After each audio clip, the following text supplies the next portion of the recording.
Assalamualaikum warahmatullahi wabarakatuh. Waalaikumsalam warahmatullahi wabarakatuh. Masya Allah. Apa kabar Buya? Bikhair, alhamdulillah, Tungku. Masya Allah. Selamat datang di Damas Raya. Luar biasa Damas Raya ya. Datang malam-malam langsung disambut dengan kopi. Ngopi. Ini ngopi ini nama acara saya nih, Tungku. Ya. Dulu di satu stasiun TV swasta, saya punya acara namanya Ngopi, Ngobrol Perkara Iman. Wah, ngobrol perkara iman. Luar biasa. Izin Buya. Malam ini kita bincang-bincang. Ya. Ada beberapa pertanyaan untuk Buya. Pertama, kami mengucapkan terima kasih banyak Buya sudah mampir di acara podcast saya.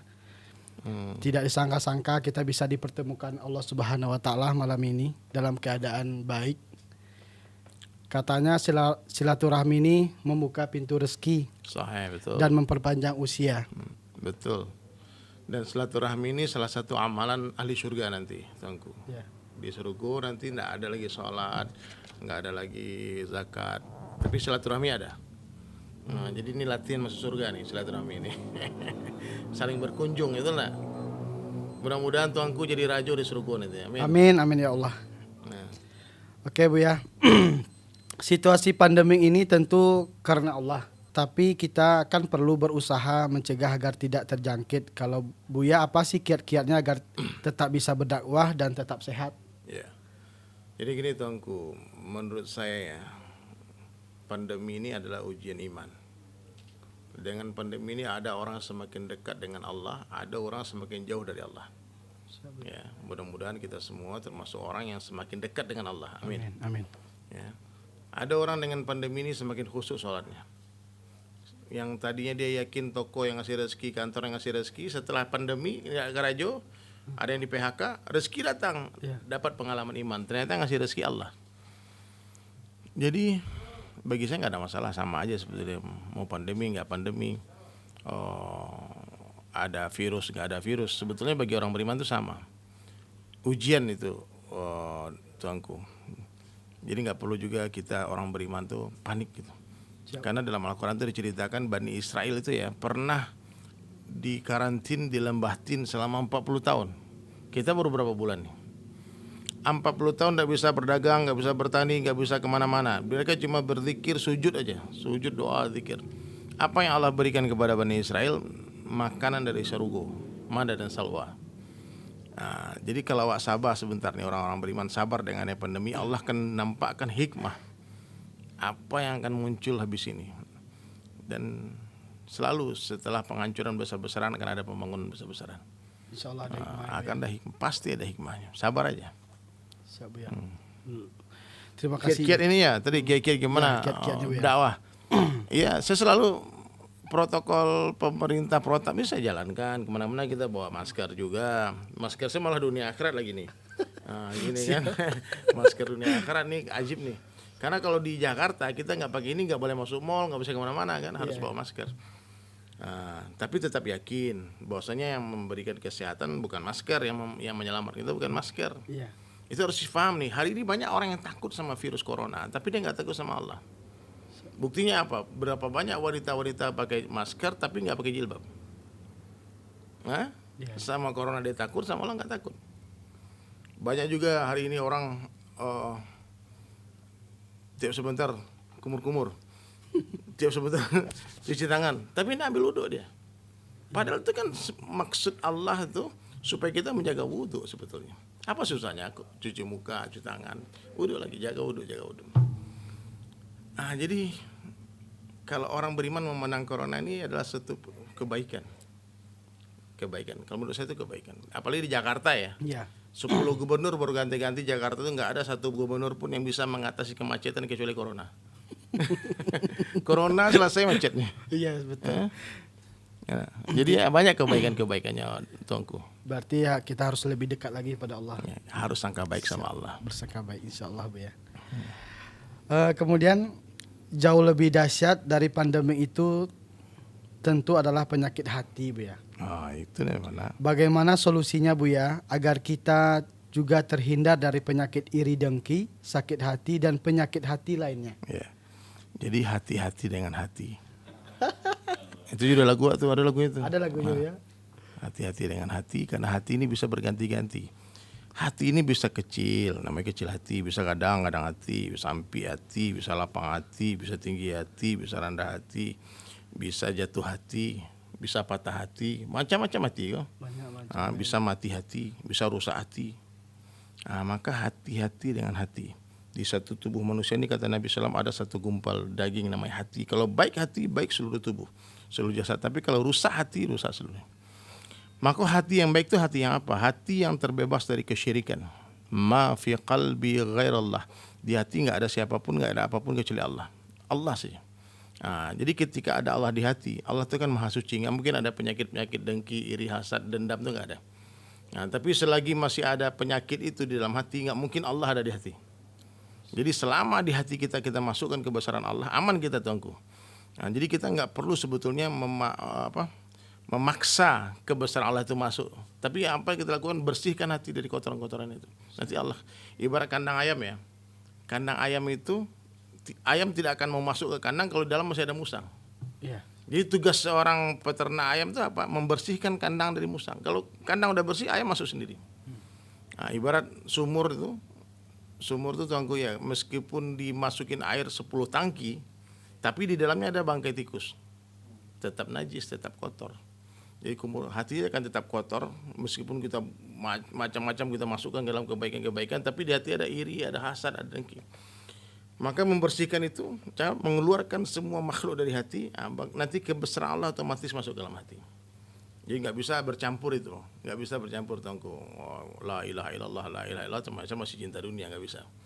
Maka dunia di tangan, di hati jangan. Selagi masih ada dunia di hati, maka penyakit datang. Iri, hasad, mencela orang, sanang, sakit hati wa. Orang beli auto, berada DP itu. Banyak macam penganan DP auto orangnya pekiannya, berada cicilannya. Tanah orangnya kukuanya kan. Harap orang dikaji ya. Jadi itu masalahnya, karena hati sakit, dendam. Dendam yang paling parah itu dendam. Maka orang beriman ini nggak boleh dia menyimpan dendam, karena dendam itu sifatnya iblis. Tunggu, kematian datang tiba-tiba, jangan sampai mati masuk kubur, dendam masih ada di hati. Maka ada satu amalan untuk membersihkan hati tunggu setiap malam. Banyak-banyak istighfar, kemudian berdoa kepada Allah. Kurang lebih doanya kayak gini nih kalau bahasa Indonesia, ya Allah, aku memaafkan semua orang yang menzalimiku, tolong ampunkan dosa-dosa mereka. Coba tolongku sampai doa itu. Coba, ya Allah, aku memaafkan semua orang yang menzalimiku, tolong ampunkan dosa mereka. Awalnya kayak lo doang kurang. Awak doakan lo orang tuh. Dia fitnahnya awak doanya. Insya Allah. Jangan sampai gara-gara memfitnah awaknya masuk nerakanya. Ibu ada. Gitu. Yang ada di pikiran orang beriman itu apa? Seperti Imam Malik rahmatullahi, pernah Imam Malik itu dizalimi sama satu raja Mu'tazilah. Dicambuk luar biasa penindasannya kezaliman Imam Malik. Tapi setiap kali Imam Malik dicambuk, dia berdoa, ya Allah, aku maafkan dia, tolong ampunkan dosa dia. Muridnya tanya, kenapa Imam kau tidak mendoakan kehancuran buat raja itu? Dia bilang, aku malu dengan Rasulullah SAW, sekiranya nanti di akhirat ada umatnya yang masuk neraka gara-gara menzalimiku. Jadi dia memaafkan orang itu bukan karena, tapi karena kecintaannya ke Nabi. Nabi kan menangisi umatnya, ummati. Coba tunggu bayangkan Rasulullah SAW ke umatnya ya. Wahsi itu membunuh pamannya. Ya. Sayyidina Hamzah radhiyallahu anhu. Ketika Nabi mendengar Wahsi membunuh pamannya, apa doa Nabi? Ya Allah, berhidayah Wahsi, ya Allah. Ali tabayang itu membalas akhlakul azimah, membalas kejahatan dengan kebaikan. Itu yang diajarkan Nabi. Nah, kalau belum mampu kita membalas kejahatan dengan kebaikan, minimal balaslah kebaikan orang dengan kebaikan. Jangan sampai membalas kebaikan orang dengan keburukan. Orang elok wajahnya itu tidak main. Jadi jadilah orang baik. Maka hati yang baik, ciri-cirinya apa?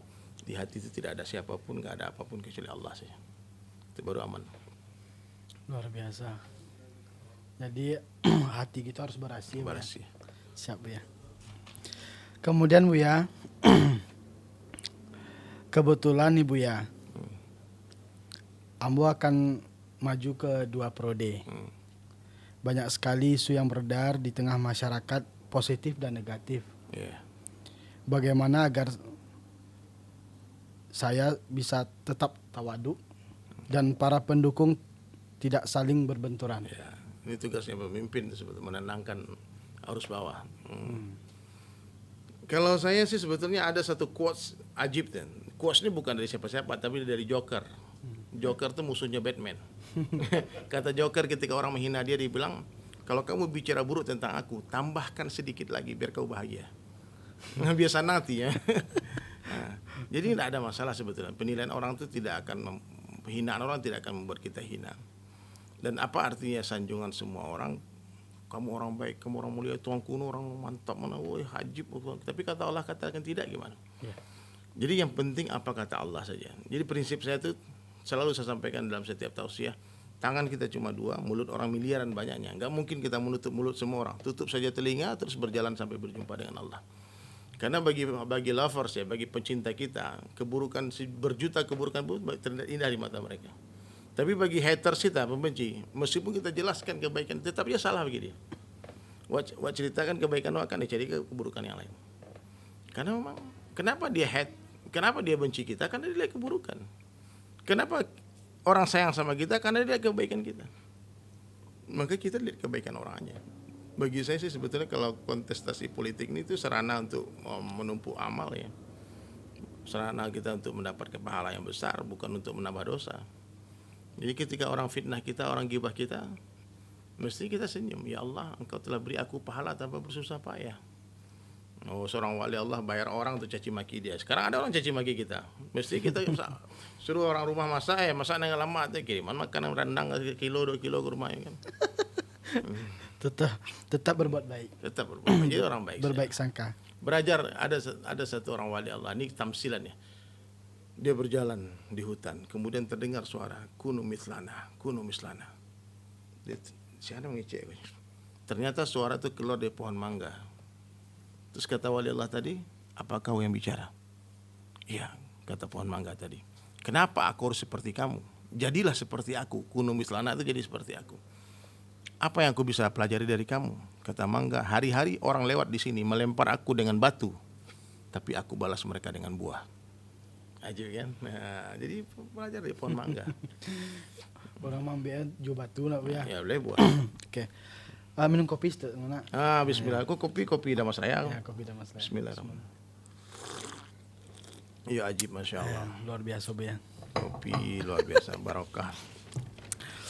Jadi gitu tuanku. Jadi nggak ada masalah itu. Penilaian orang tuh nggak penting. Nggak perlu juga klarifikasi kadang-kadang. Yang penting tutup telinga. Terus berjalan. Kalau orang bicarakan itu di belakang kita, berarti kita di depan mereka. Siap. Model. Oke Buya, soal Buya lagi. Ya. Nah, banyak anak muda yang tahu Buya ini gitaris band metal terkenal. Yeah. Saya terkesan sama dakwah Buya yang sejuk dan tidak marah-marah, padahal mantan anak metal. Iya. Sampai sekarang masih metal, tunggu. Rocker ya. Metal. Kalau dulu musik aja metal, kalau sekarang metal tuh manusia elit tahan lapar. Manusia elit metal tahan tuh, lapar. Mengaji talqin, itu macam-macam banyaknya itu. Metal.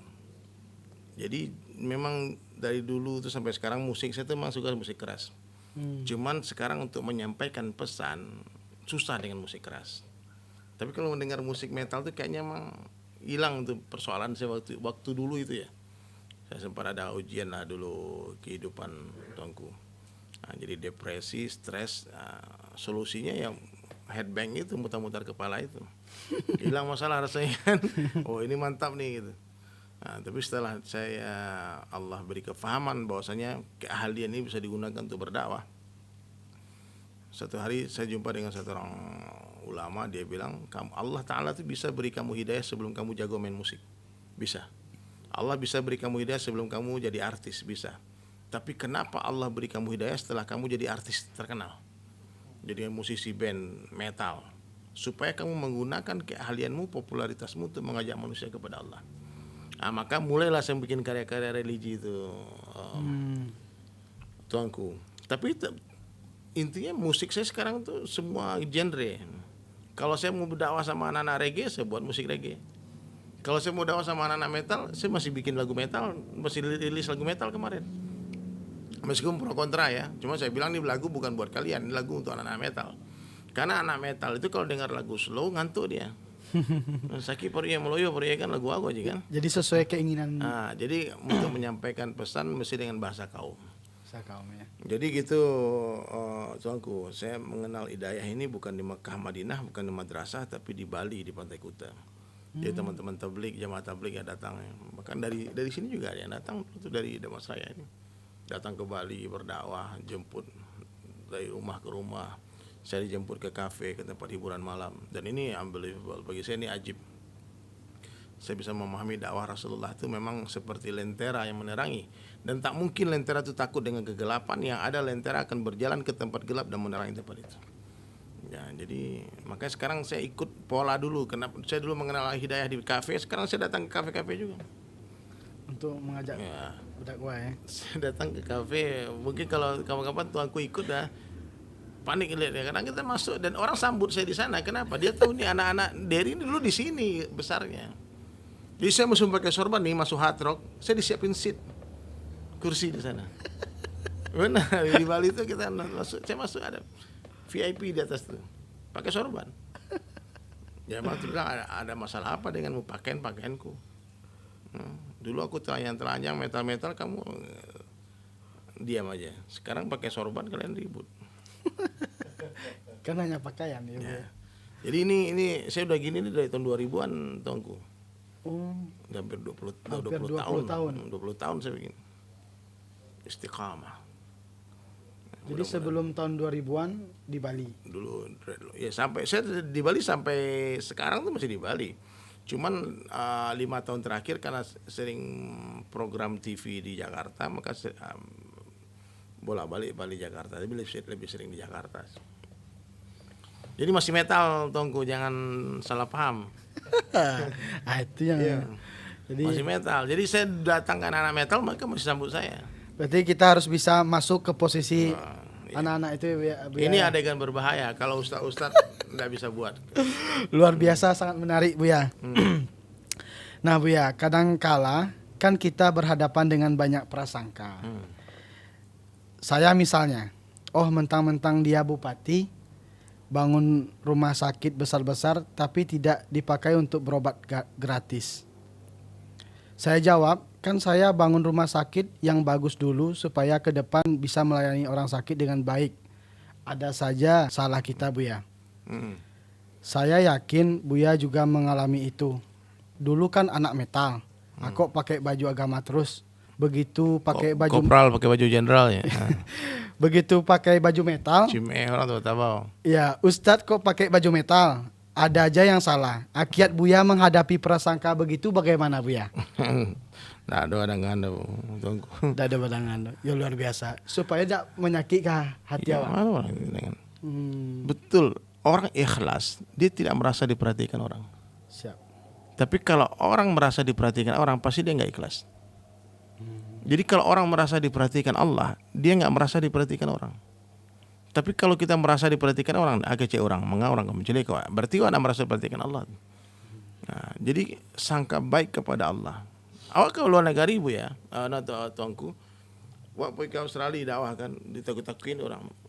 Deko nyamar masuk dari pakai jaket, pakai kacamata, pokoknya jangan pakai sorban, lu tangkap polisi. Saya bilang, apa masalahnya? Justru kalau saya berharap mudah-mudahan saya ditangkap. Kalau ditangkap bisa dakwah ke polisi kan. Banyak yang didakwah di dalam kan. Pergi ke Australia kan. Sampai di sini masuk full sunnah pakai tungke oleh.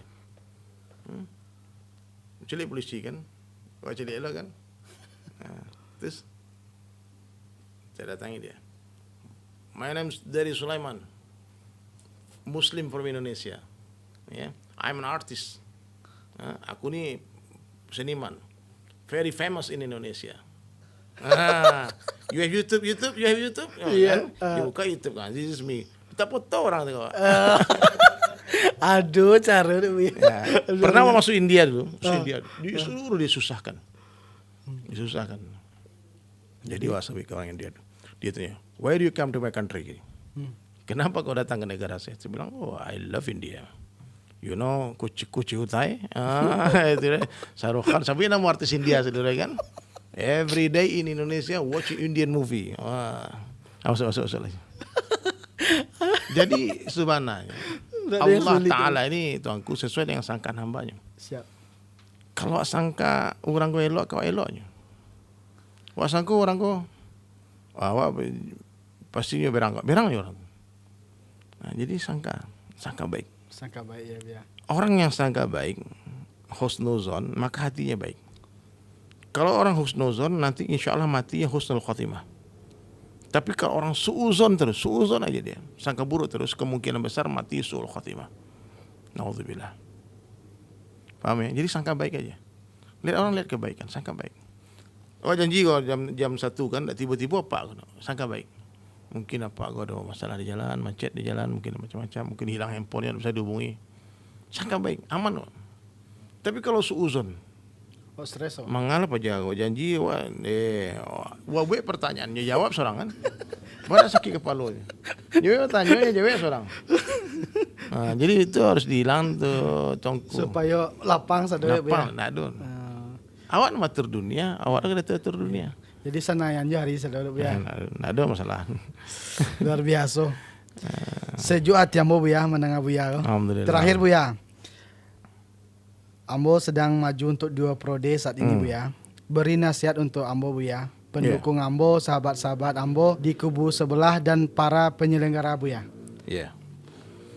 Jadi kekuasaan ke tongku Iya, siap. pemberian dari Allah. Amin.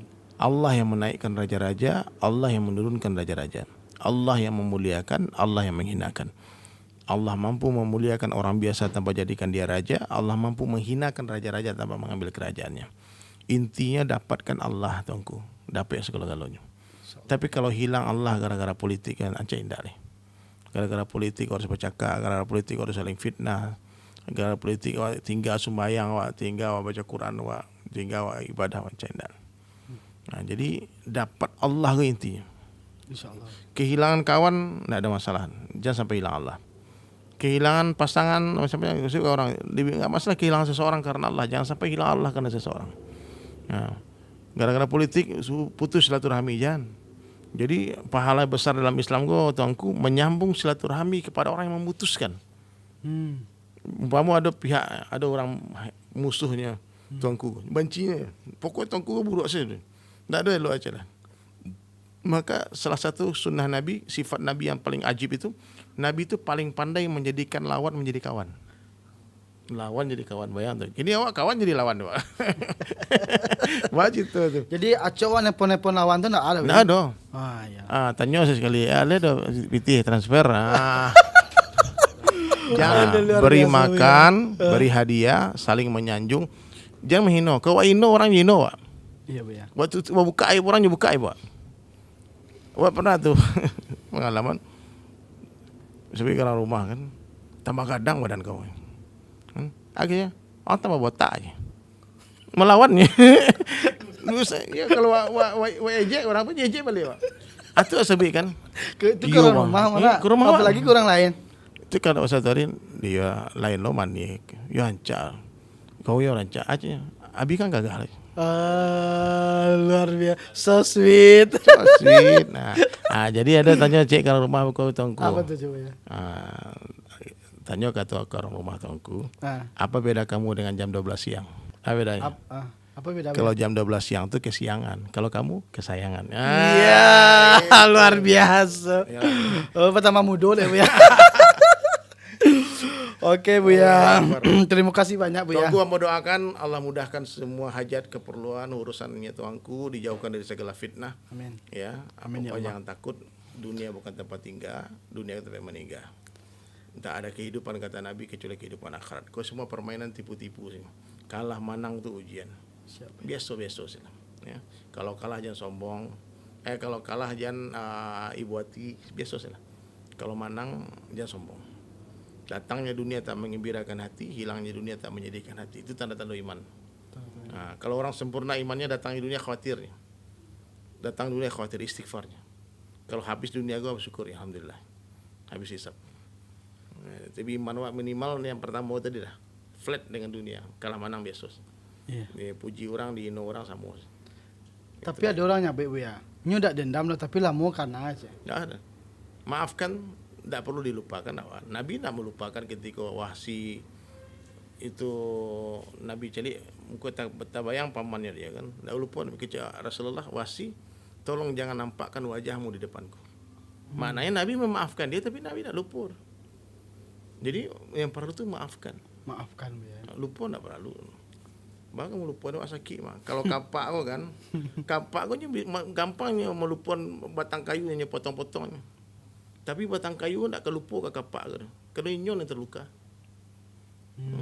Kapaknya lama, saya minta maaf ya. Jadi maaf ayu je, ya la patah kau. Larabahnya kan. Jadi kayu kau tidak akan mungkin lupa ke kapaknya memotongnya. Jadi memang tidak mudah untuk memberi maaf, untuk meminta maaf, itu tidak mudah. Tapi kita selalu memberikan maaf. Ya, sebelum orang meminta maaf. Siap Buya. Terima kasih banyak Buya. Semoga dengan mendengarkan Buya tadi hati kita jadi tenang. Amin. Minum kopi lo siap. Kita minum kopi setek lah. Nggak terasa Buya. Kalau di penghujung acara. Baik, itu tadi acara kita. Terima kasih Buya Dery sudah hadir. Jangan lupa di subscribe ya channel YouTube saya. Dery Sulaiman and Sahabat. Oke. Dery Sulaiman and Sahabat. Kalau bisa nih posting ini di-upload di channel YouTube saya juga kalau boleh. Siap Buya. Kita naikkan nanti dipromosiin juga kan channel YouTube-nya Tuanku ini. Oke, siap Buya. Makasih Buya. Assalamualaikum warahmatullahi wabarakatuh. Waalaikumsalam warahmatullahi wabarakatuh.